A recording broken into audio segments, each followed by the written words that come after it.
So guys, ito, ngayon nagbabalik ako.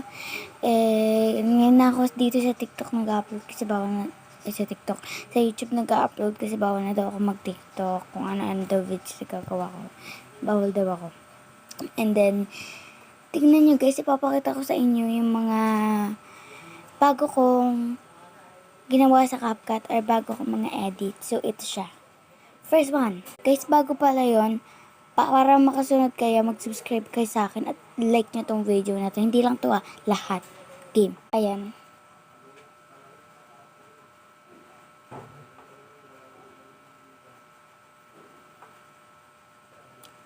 Sorry kung wala next. Guys, dalawa lang pala isuso ko sa inyo sa isang video. So, ito na. Next. Guys, may warning to. Yan.